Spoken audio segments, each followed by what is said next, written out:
We want to update you on the big story out of Anderson this evening. An auto auction was shut down and 3 people have been arrested. Stephen, Carla, hard time is a bit of an understatement for the folks that live in the neighborhood just behind me. And as you can see now, things are all quiet, but that was not the case just earlier today. Arson is a non-aggravated charge, so Godfrey will be eligible for parole once he serves 1/6 of his term. Godfrey's attorney, though, says he already served 3 years, so he should be eligible for parole right now. Kristen, we're standing at the corner of William J. Bryan and Main Street here in downtown Bryan. The Edges building with Halo Bar inside actually caught fire early this morning, like you said. I'm going to step out of the shot so you can kind of see exactly what's going on behind me.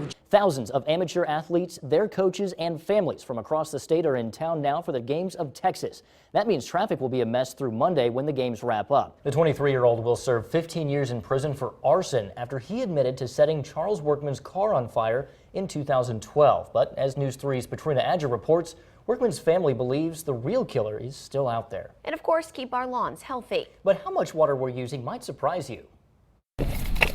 The summertime heat is scorching lawns and vegetation across the Brazos Valley. College Station is setting water use records, pumping over 25 million gallons of water a day, double what we used this time a month ago. We just dropped these in, so we've got some leaf drop. Carl Goldap has lived in the same house in College Station since 1978. We were watering a couple times, 3 times at least a week. He knows all too well what it takes just to keep his lawn healthy in scorching temps. I was mowing during the growth season when I really was fertilizing well, etc. I was mowing anywhere from 1 to 2 times a week. When we have people watering every day, if we have fires and if we have water line breaks, then all those things combine together to create an emergency. The city of College Station can handle normal water use on a normal day. So let's say this water hose here represents that normal infrastructure. And each puncture represents a user. Too many punctures or users, and the end of the line is useless for emergencies. In that case, they would reach out to other cities for help. And we need to conserve that groundwater for future generations. Goldap took steps a while back to conserve. We're probably using 25%, a third of what we used to. Instead of a more traditional sprinkler system several times a week, he mostly uses drip hoses once a week. If you want to do it economically, you do it a little at a time. The older you get, the less time you want to spend mowing the grass or lugging around the fertilizer, pushing that mower.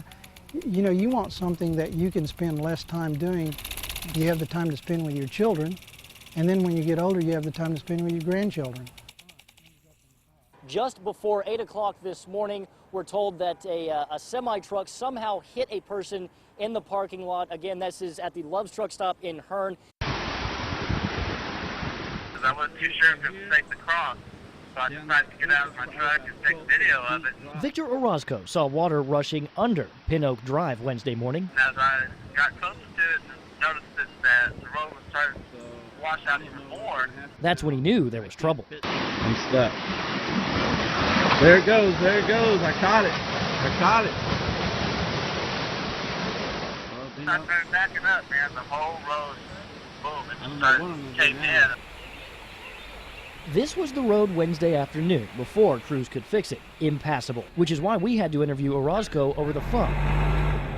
And now, the cleanup. Once the water went down enough, Burleson County officials spent the rest of Wednesday fixing the mess. Well, we're going to have to haul a lot of filled dirt in to start with and cover up the pipe and then put some rock on top of it.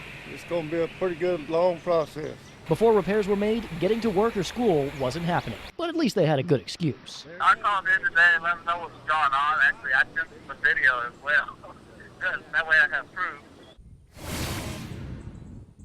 And back out here live, I'll take a step out of the shot so you can see some of that fill dirt that they were talking about in that story. It is now in place, but because of the threat of more rainfall tonight, crews have just left it as is, so it is safe for residents to pass here on Pin Oak Drive.